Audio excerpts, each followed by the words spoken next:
just do it with Miami Dolphins.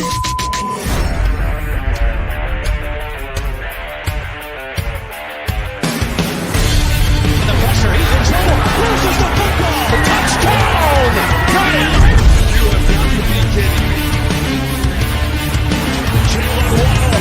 It's a Dolphin touchdown. Throwing deep upfield on the near side. Man open. Touchdown! Looking deep. He's got a man. Touchdown! The run from Tua Tagovailoa. Touchdown! He's going deep. He's got it over the touchdown!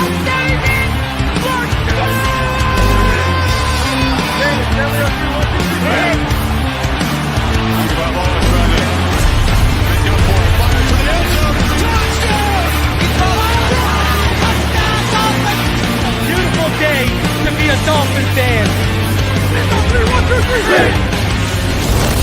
Let's go!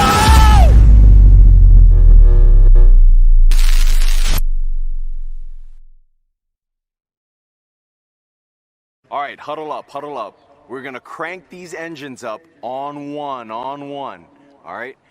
Wait, 80. Wait, set.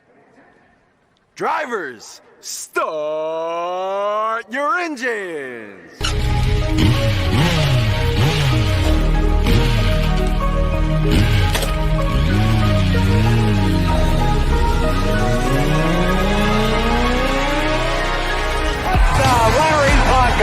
This is the Finish Line. I coached a great offensive lineman in the past. Larry Little, Dwight Stevenson, Jim Langer, all Hall of Famers, and Richmond Webb belongs to that same group. Here are your hosts, legendary Miami Dolphins left tackle Richmond Webb, Reason, and Mr. Ballgame.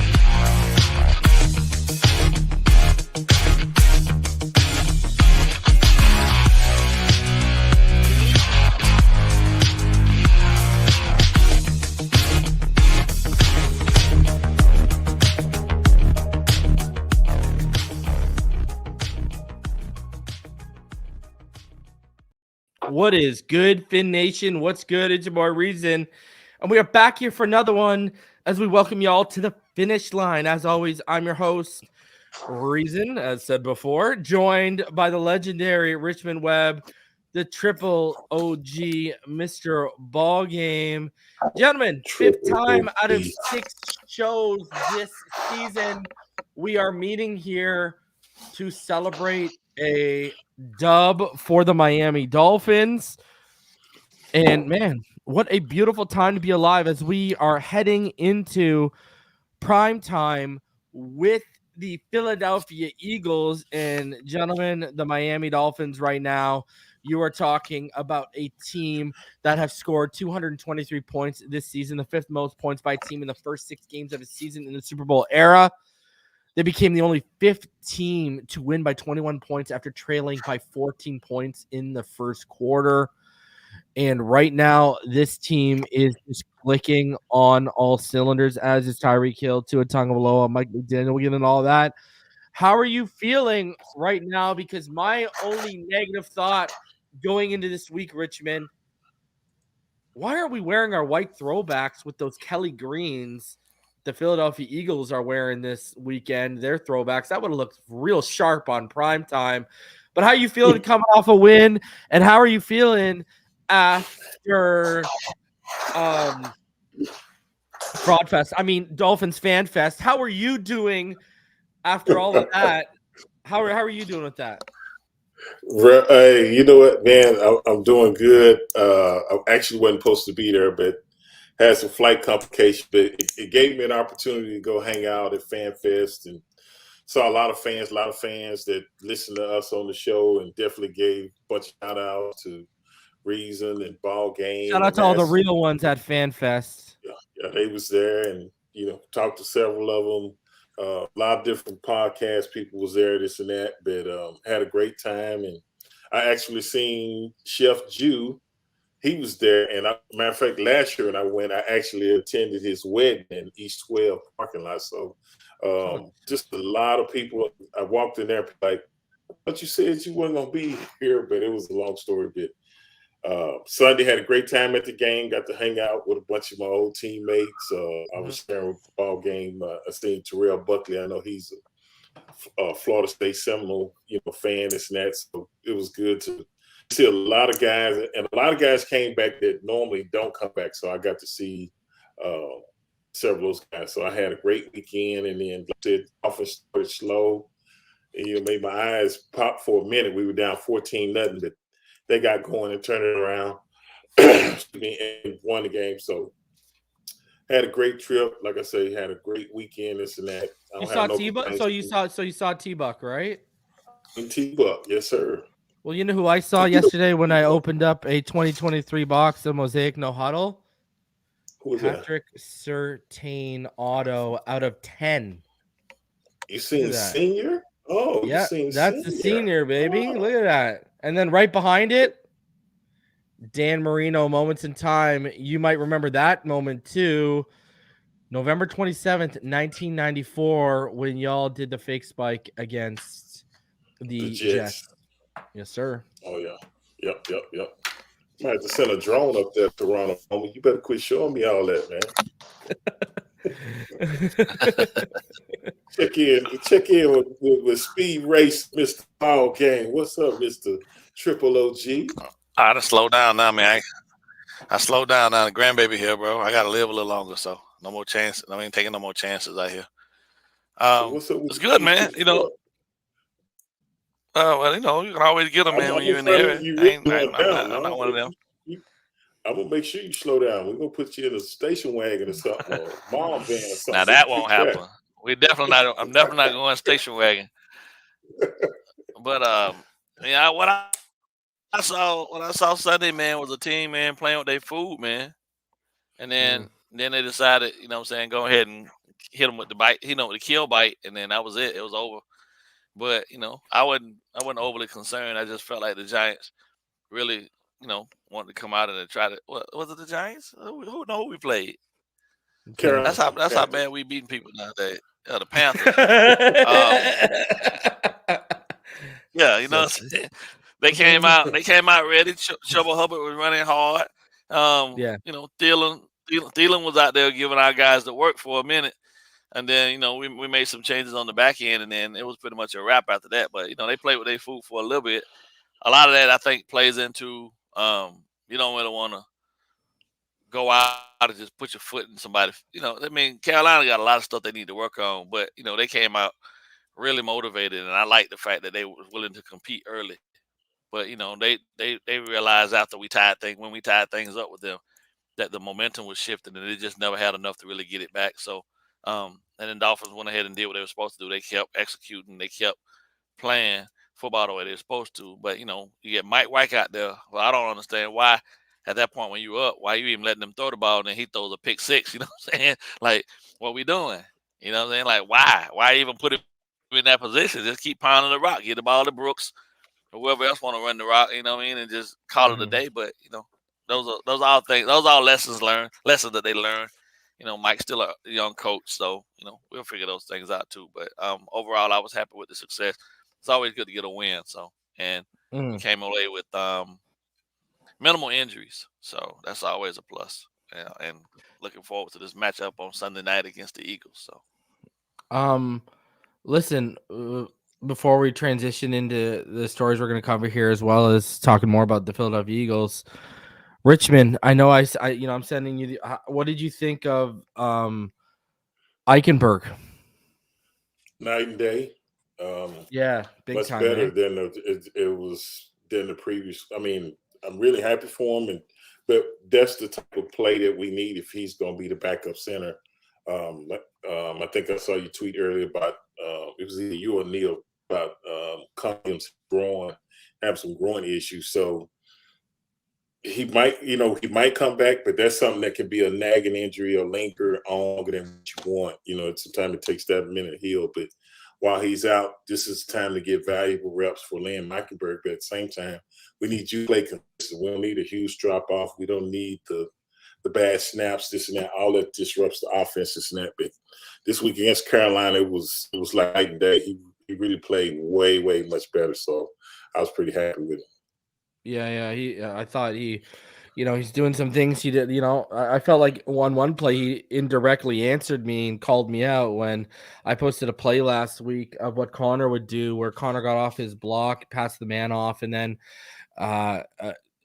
Dexter Lawrence, just absolutely dominated Robert Hunt with the push-pull technique. And and then he got over and he squared him up and locked him out. But, this week, Robert Hunt again got owned on that push-pull.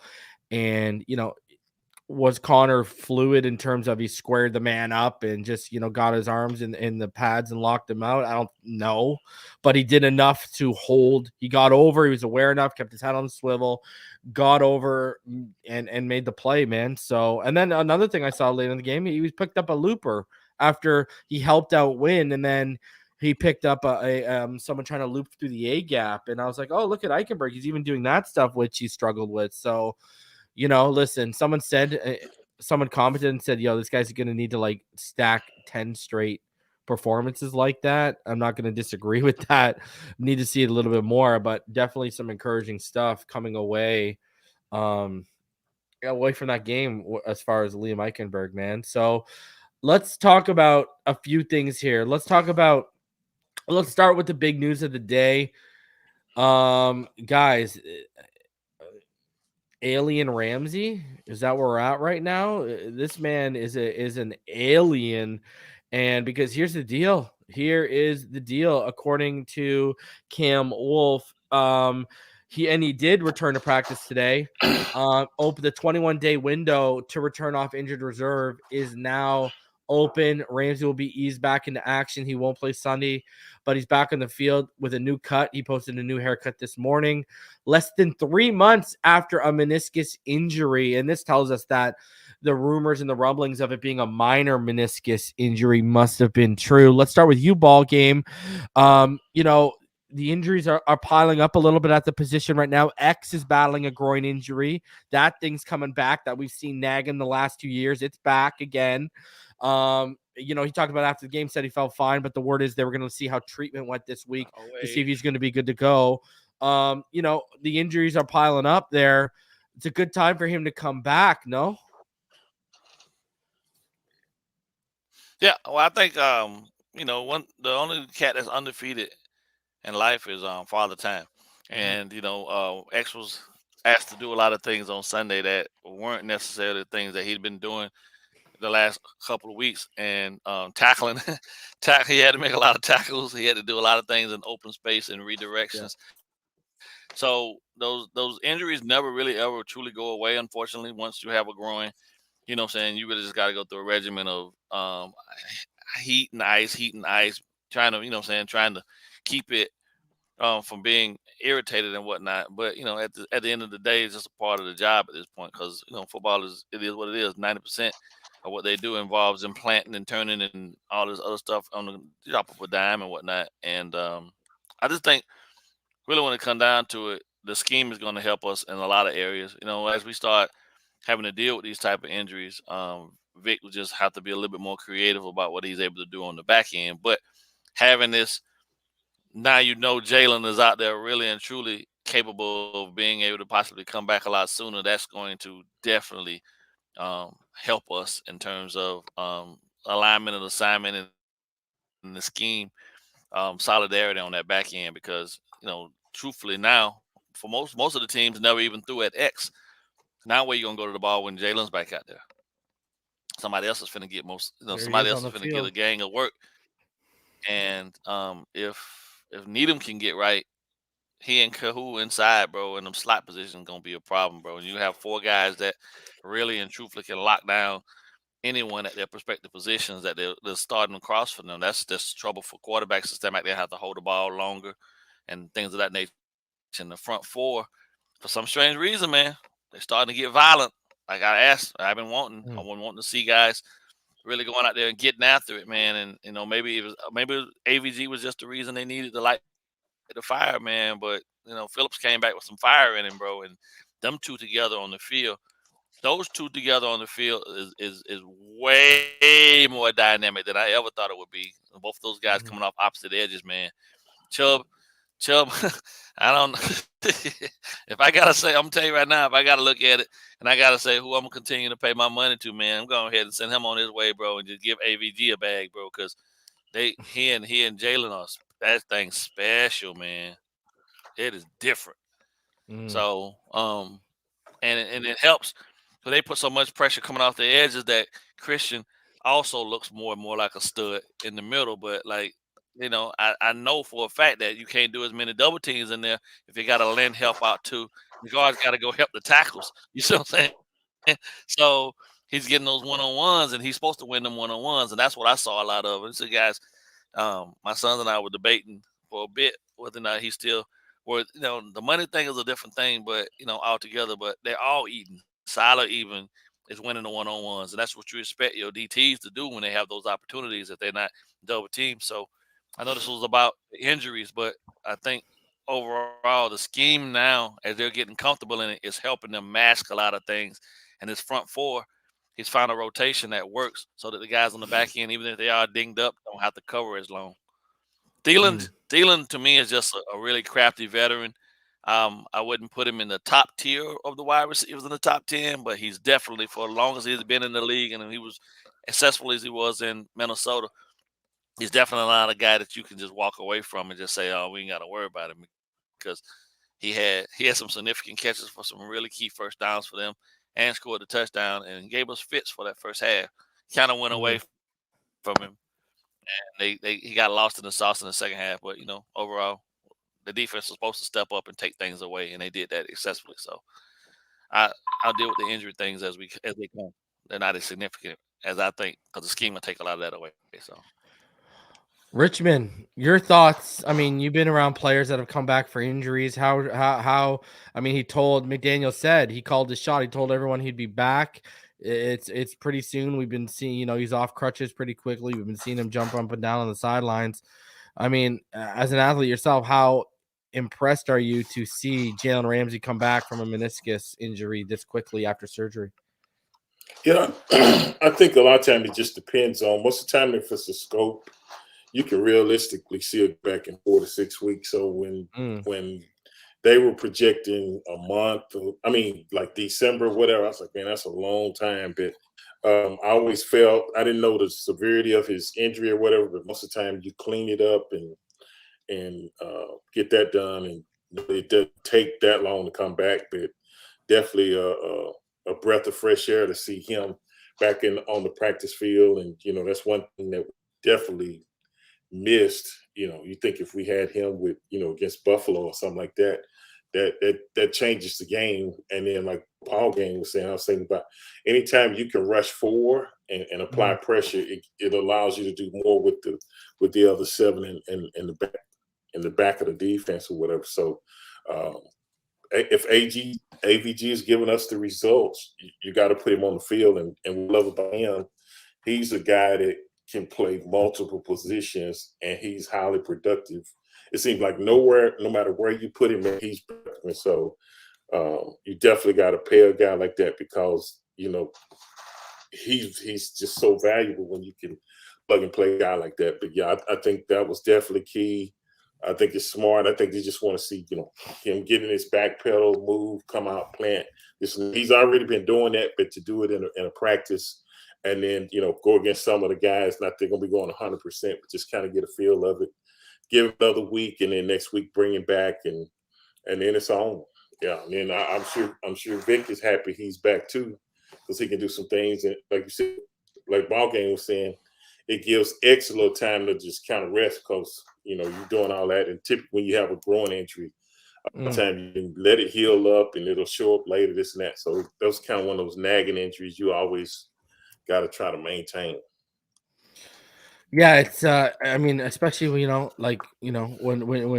you're traveling the way he's been traveling, right? So hey man, it'll be fine. Once Ramsey gets back in there, it'll be even less of a task on Xavier Howard, and hopefully the lighter workload helps him with his helps pause with his groin, you know what I mean? So I want to get into a few things here before we do. Knight says Ramsey will play against KC. Mark my words. PL says this afternoon I watched that documentary, Tua Tagovailoa, Prophecy in the Making, and man, when he got the call from Chris Greer, the tears wouldn't stop rolling down my face. Did you see it yet? Yeah, I know it came back online, but that's a couple years old, right? That's pretty good stuff. Dr. Draft says just showing my support for my favorite Wednesday crew. Appreciate you, Dr. Draft. It's the homie right there. He gave away a free ticket to a lucky Dolphin fan last week.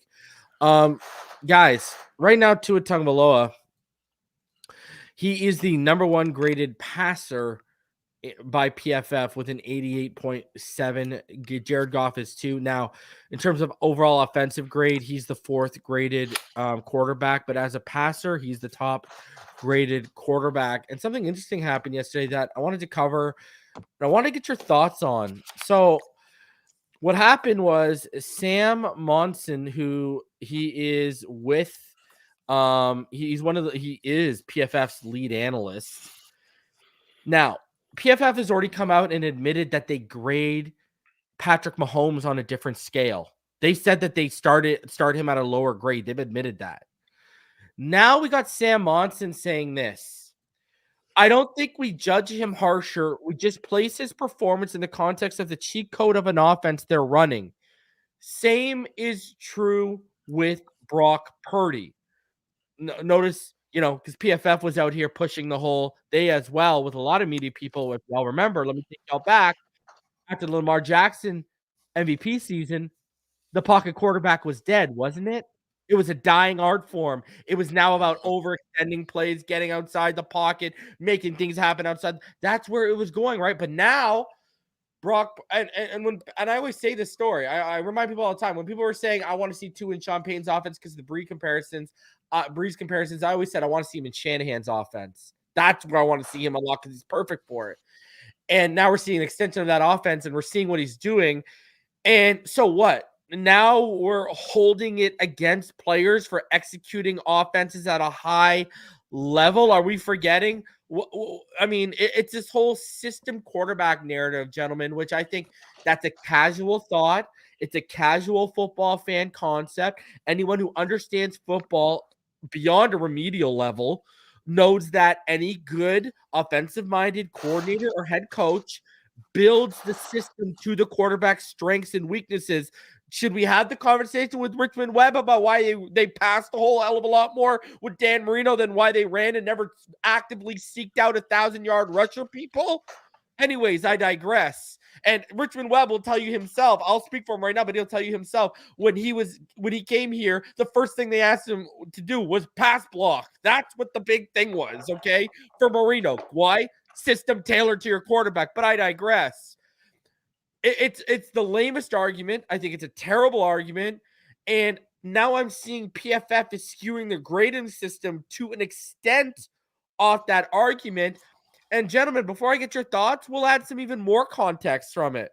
Today, our head coach, Mr. Mike McDaniel, was asked this about if any quarterback could run his system, and watch him absolutely kill that narrative.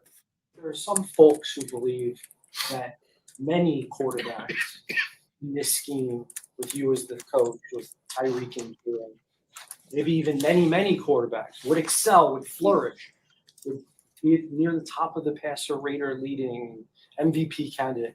What, if any, pushback is there relative to, wait, no, hold on. Tua is a little different. Let's push this podium over. My answer to that would be who the F cares, because it is a team. We're working together, and I know one thing. I've coached stuff a long time.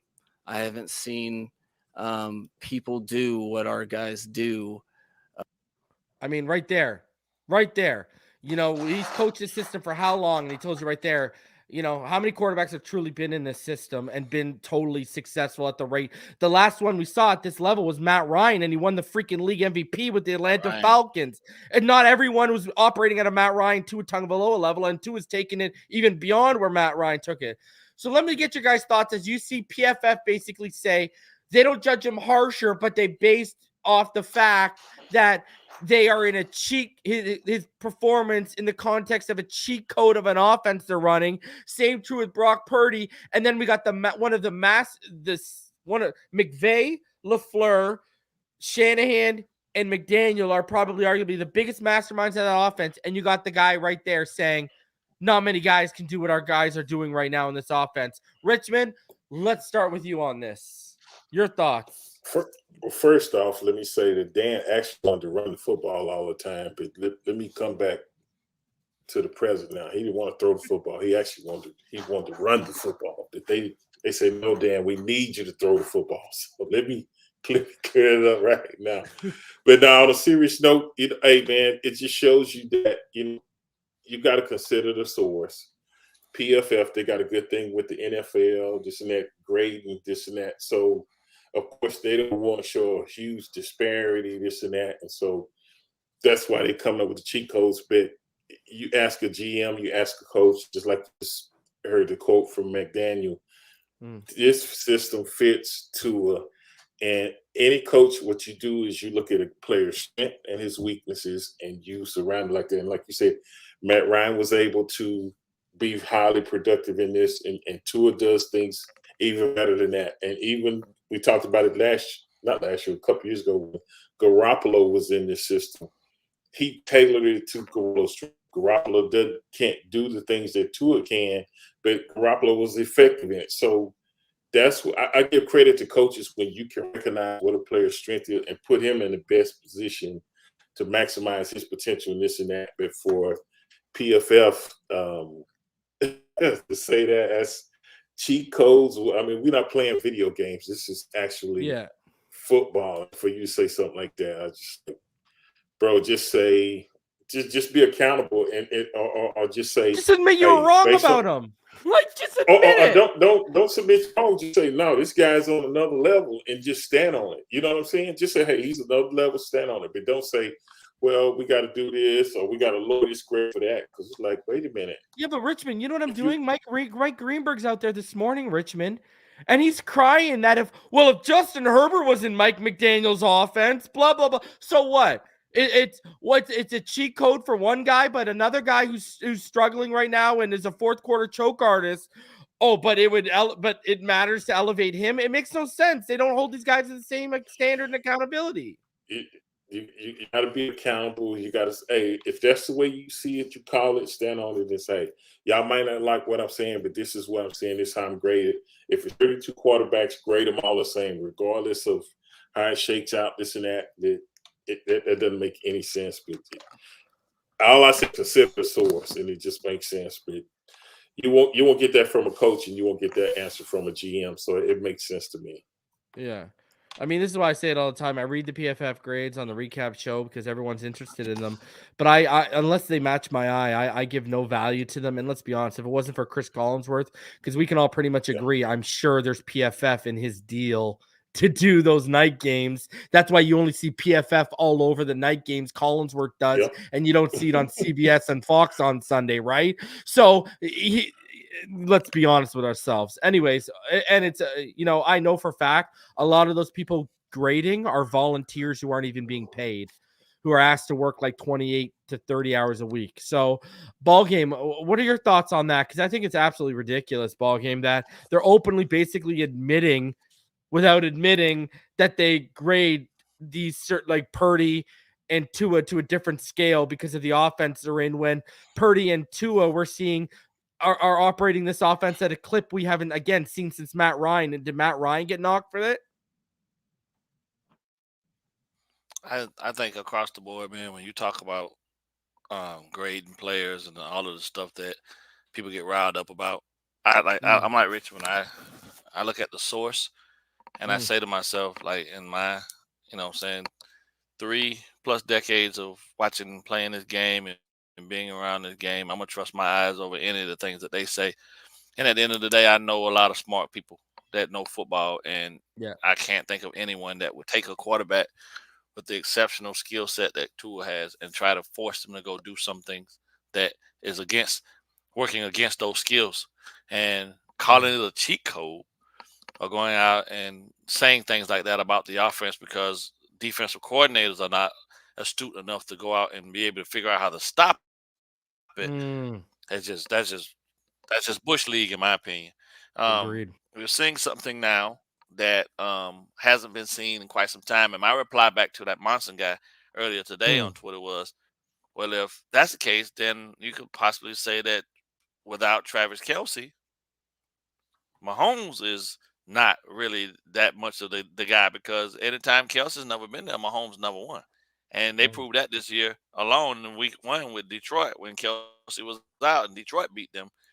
He fumbled through his reads. He couldn't make a read. He didn't know where to go. His safety blanket was gone. So it's Kelsey the cheat code, but nobody's highlighting that because it's Patrick Mahomes, but because Tua is out here doing things that they haven't seen anyone do. And that's probably the biggest thing. Most of these guys that are over there doing a lot of this, all this analyst work haven't really seen this high level of efficiency, so they don't know how to grade it. But so then you go through the process of trying to degrade it, and you take shots at it and call it a cheat code offense and all this thing, because every coordinator, there's 32 of them, every defensive coordinator in the league is trying to figure out how to slow it down.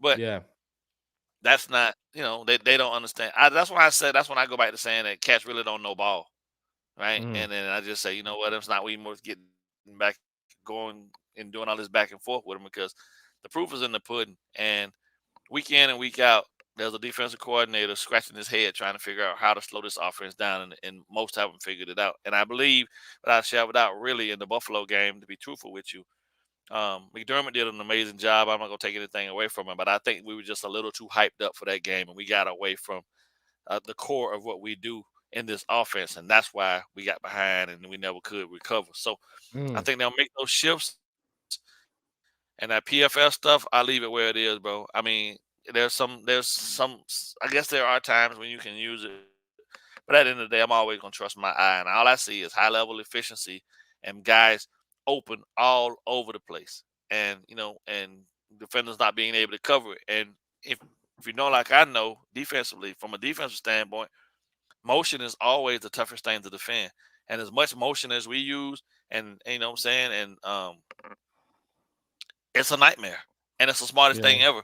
You don't have to be, you don't have to do anything else other than just be yourself. And this Dolphins offense is designed around attacking, and this offense and this motion makes it damn near impossible for you to attack them. You have to be always reactionary, and that's a smart, that in itself is genius, because most defenses don't want to sit back and just take what hope you make a mistake. Ours is that way because we got an offense built off of nitrogen.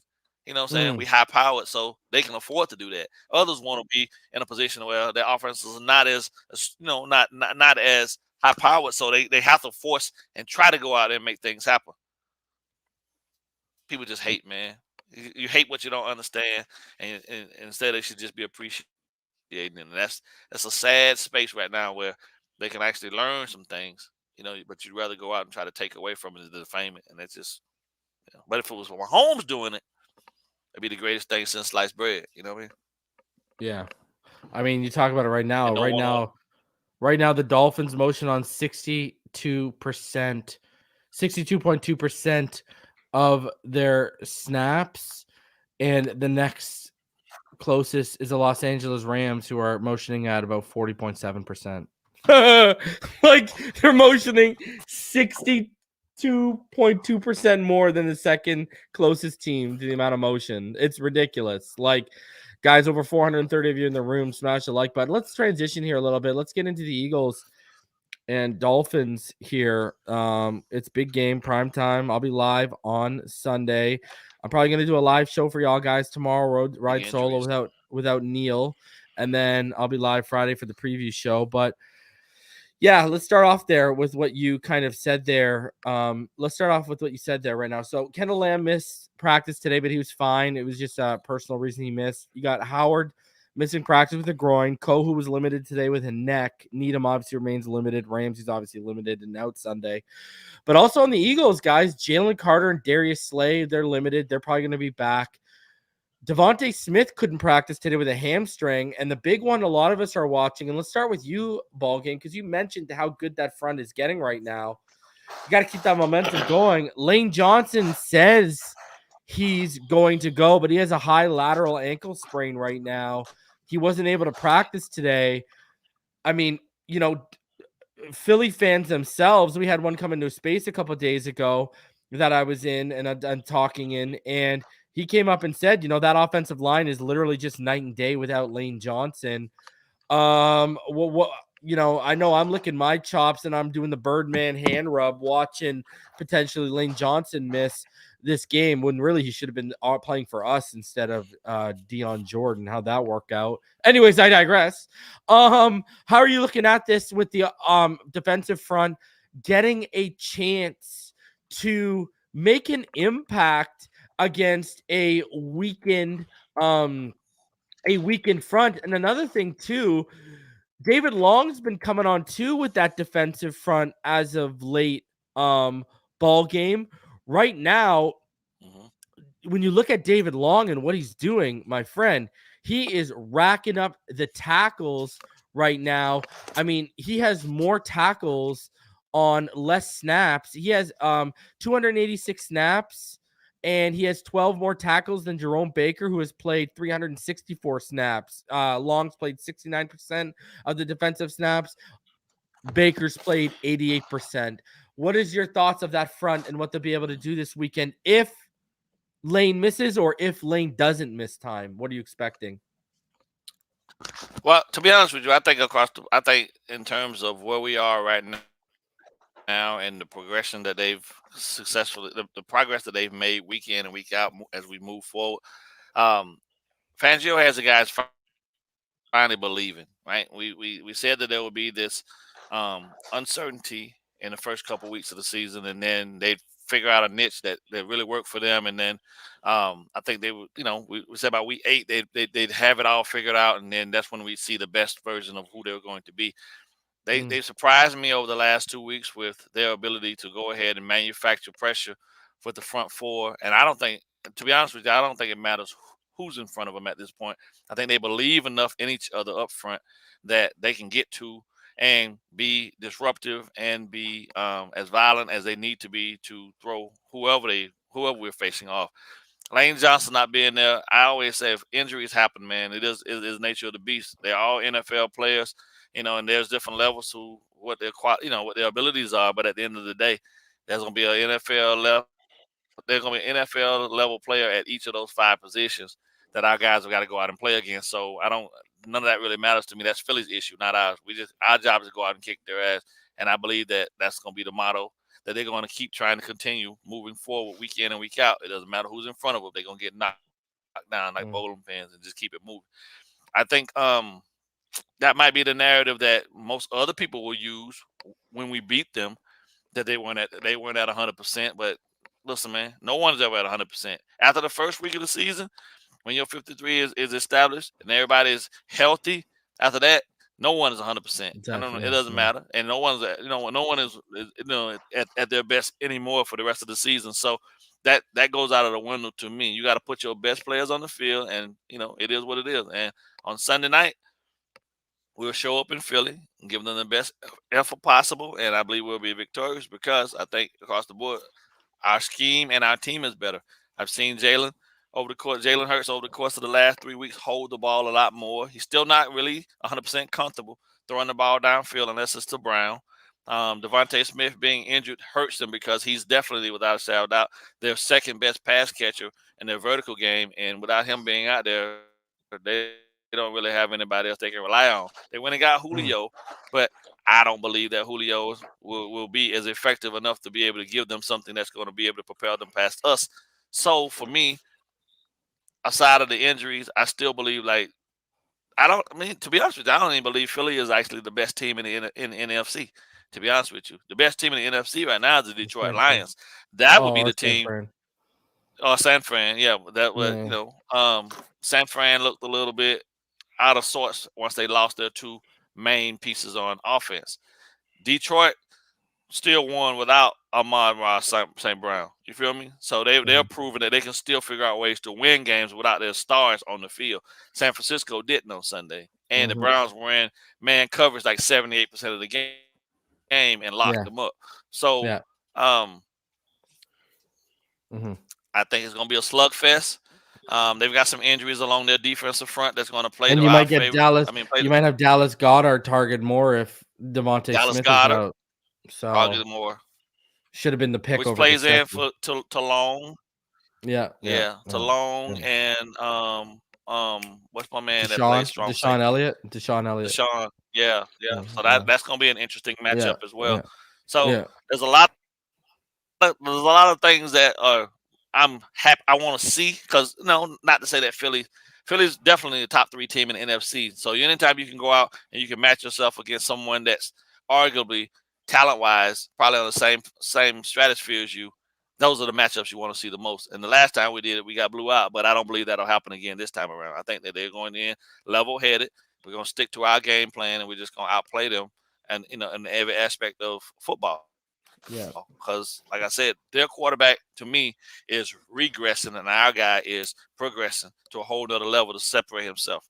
The Bama quarterback thing, that stuff still exists. That's why Tua stood as long as he stood with Bryce, hugging him and just telling him, "Hey man, just stick with it, bro.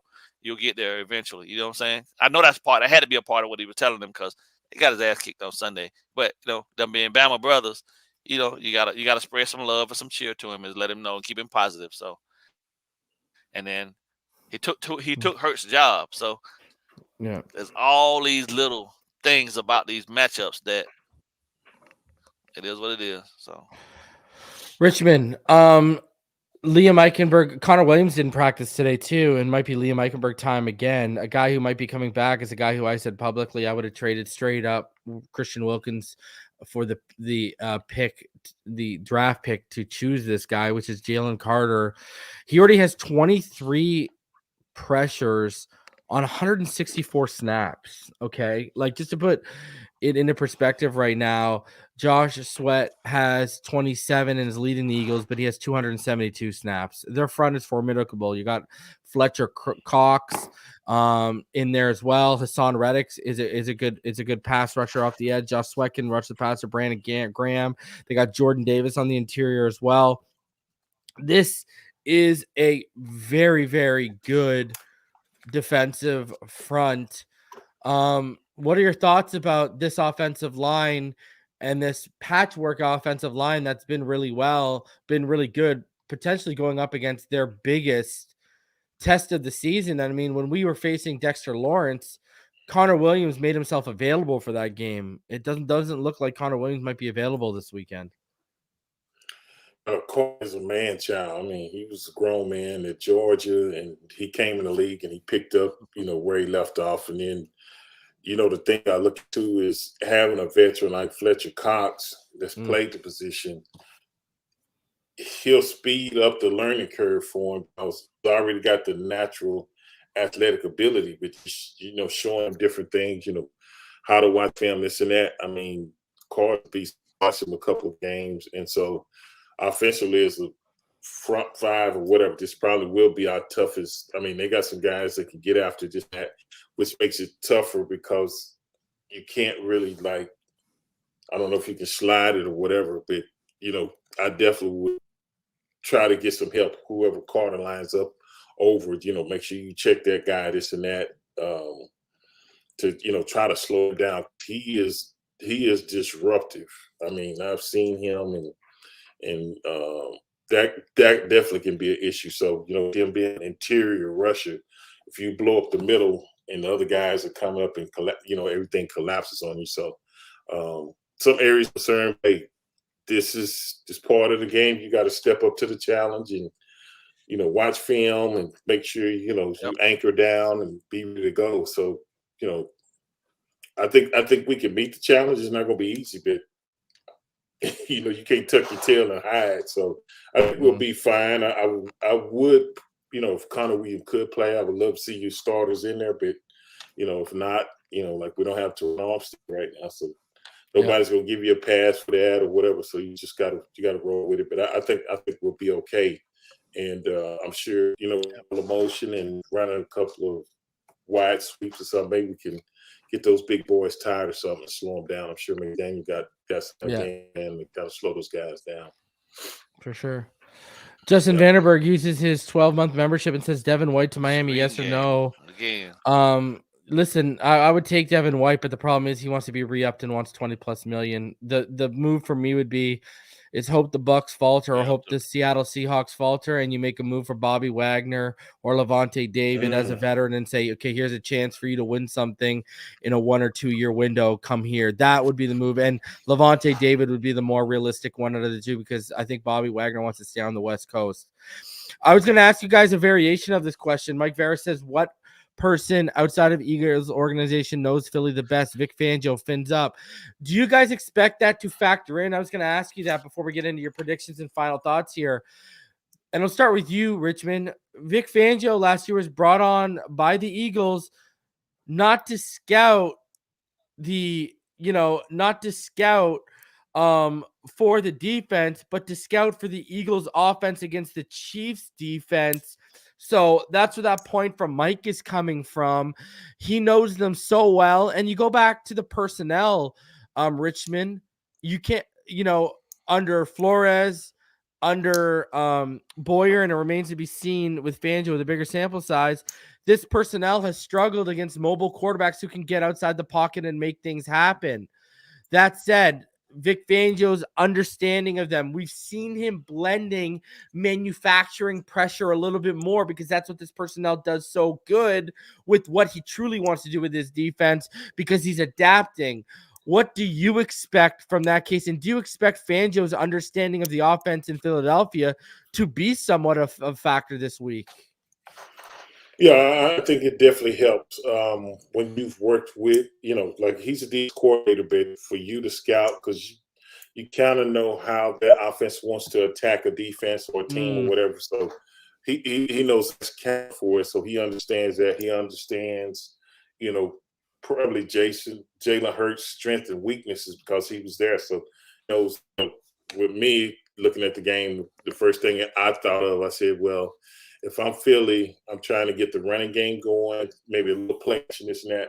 I would really try to control the time of possession because of how potent our offense is. The more you limit the opportunities that the Dolphins have, the better chance you have to win. So if you can keep them on the sideline, I think it just plays in your favor. But it's definitely a plus, and I'm sure Vic and Mike and say, hey, this is what you need to do. This is what they're trying to do, this and that. I got the defense, but since you're going from the offense, let me tell you how you need to play this or this and that. This is what I think where you do whatever you want. And that's where it comes in. I think this is a pivotal game. We could go up there on the road and get this win Philly because, they lost at the last minute last week.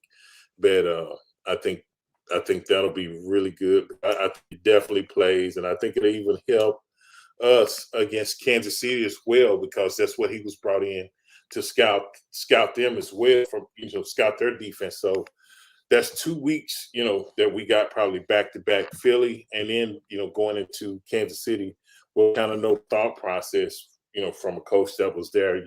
He wasn't with Kansas City, but he had scouting. So this is the way you need to attack them and stuff like that. So I think it's definitely value, and I'm sure he's going to dial some stuff up. Like Ballgame saying, the front four is kind of getting together. Seems like they finally buying into the system. And, with AVG and Phillips, like he was saying, the way they're putting pressure on the quarterback, this and that. Ram coming back.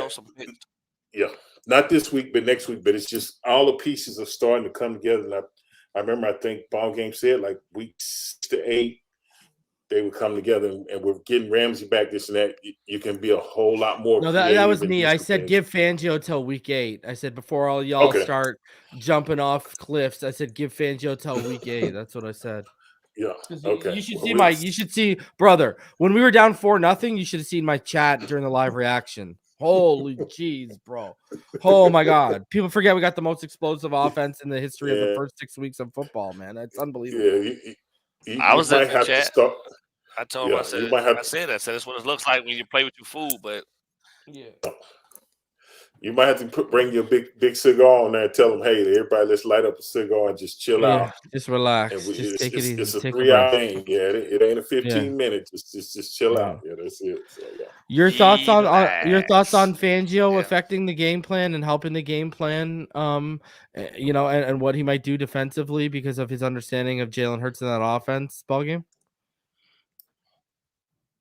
I think these guys are sitting around throughout the week, man, sharing all sorts of information that they have on the teams that we're facing. I think Mike would be crazy not to tap in with Vic and ask him his opinion on how he could go about effectively dealing with that front and the activity of their linebacking core. I'm not so concerned about their back end. And outside of Slay, none of those other guys in the secondary really concern me too much right now. They got some young guys and Ringo and kids, but those they're still learning. They're built around that front seven, and you got to get those guys much like the Giants. They're big, they're fast, they're physical, but you got to tire them out. And once you tire them out, they start making mistakes. And I think it'd be crazy to not suggest adding some of that motion in with the screen game behind it to get them having to go from one level and retracing steps and go back down the line to get to another level type of thing. Because the more they do that, the more or less likely they're going to be effectively just teeing off on our guys up front and trying to push the pocket to collapse around to us. So, yeah, I that's all. I mean, tried and true over the course of the history. That's how you deal with a very dominant line. They hate having to run side to side. If they can just tee off and go up the field or go butt deep and just wait on whatever's coming and then collapse the pocket from there and then just push guys into the quarterback. That's what they want to do, but you can't let them do what they want to do.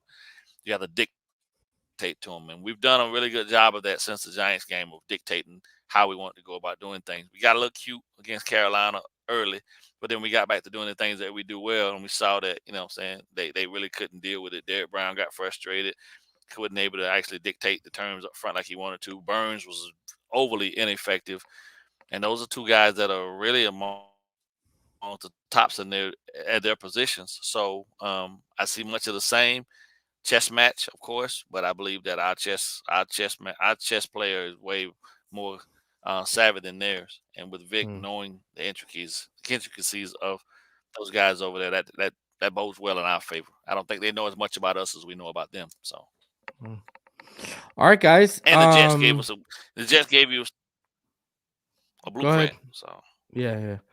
Okay, so here, let's get final thoughts here and score prediction. You guys got about a minute and a half each. So Richmond, your final thoughts on the game heading into Philly and your score prediction. You're muted.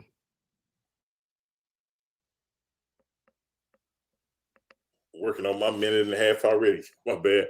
Yeah, going into Philly, I think, like I said a few minutes ago, I think Philly will try to control the time of possession. And that I think they're definitely concerned about, the way we score, the way we can score, this and that, multiple ways, speed, pressure, stuff like that. So, but I think we come out with the win this week. My prediction is I think they'll probably have time of possession on us, but I still say it's 28-17 Miami. That's my score. Yeah, because one thing people aren't taking into account, Richmond, their offense has been having problems scoring points. They're not scoring points at the rate they were scoring them last season. So, ball game, your thoughts heading into the Eagles-Dolphins game and your score prediction. I think overall this is going to come down to who knows who best. I think that we have a trump card in regards to the fact that, Vic was there. So he can offer Mike a lot of things that they don't necessarily have on their staff to offer about us. I'm going 31-17. I think that they're going to consistently continue some of the trends because Lane, them not being able to protect that left side, his back, his the strong side for hurts them. And when he's not able to really get into his dropbacks, he struggles being able to look down the field. And I think that's going to be one of the key things that's going to help us is the fact that whoever their left tackle that they have right now is just not going to be able to deal with I think our guys are going to provide more pressure than they're going to be able to put on us. We got more ways to be able to scheme around making their guys neutral than they have against us, because the amount of motion we do already throws the defensive off. That those linebackers and everybody has to adjust, and that affects their back end. So you kind of be completely out of whack when the motion comes into that process. So screen game heavy, stick to the run, and then take his shots like he always does. We win 31-17. So you know what my thing is? A lot of people are making this. We're in week 7. A lot of people are making this. Oh, like, you know, this is the biggest game of the season. When not really. I mean, games that matter late in the season that are for seeding and playoff implications, those are bigger games. You want to call this 3-game stretch the biggest stretch of the season so far? Go ahead. But I mean, don't think for a minute this isn't a big game for Philly too. Like I just said, they're having problems scoring points right now. They're looking at this. Their defense is high regarded, but they're coming in against the most explosive offense in the NFL right now. Don't think this is a one-way street, ladies and gentlemen, about this is a big game for. This is a big game for both teams right now. And I told y'all before, and I'll tell y'all this again. Listen, I warned all y'all after the Broncos game through gambling means. When you look at by the spread or picking winners straight up, teams coming off the type of victory, a 50-point plus margin of victory, and 70 points were like 2-9 straight up, or 1-8 or 1-9, something like that straight up. And then against the spread, they were like 0 for. They were like 0 for 8 or 0 for 9. So listen, get the Bills loss out of your mind. Don't think that's going to happen again, especially if the Bills come in week 18 and that game matters for both teams at the Rock, which is what I have been telling y'all for weeks, one of the hardest places to win at in the NFL now. Listen, we've won big on the road already. We opened up the season against a team. Say what y'all want about Herbert. I'll say what I want about Herbert. But heading into the season, they had the number 7, I believe it was the number 7 pass defense from last year. They'd gotten Derwin James was fully healthy. J.C. Jackson was fully healthy, who's now a New England Patriot. And they got Khalil Mack, and Bosa was back fully healthy for them to help their pass rush. And what did we do? We won a shootout in their house and made a statement to open up the season. And I remember all y'all were loving it because there was over 1,200 of you in the post game for that chat, so don't act like y'all weren't. So let's get it done this weekend. Hey man, I'm gonna see all y'all tomorrow. We're gonna do a show tomorrow. Sans Neil, as he's out on a business trip, and then we'll do the preview show on Friday as usual, and then I'll be live on Sunday to live react to the primetime game, and it's Finside After Dark on Sunday night, as we will have a post-game show, the Fifth Quarter post-game show. Gentlemen, always a pleasure. Over 450 of you in the chat. Smash the like button. Subscribe if you're new. Smash that like button. We appreciate each and every one of you. Have a fantastic Wednesday night, and we'll see y'all in the next one. Fins up, baby. Fins up.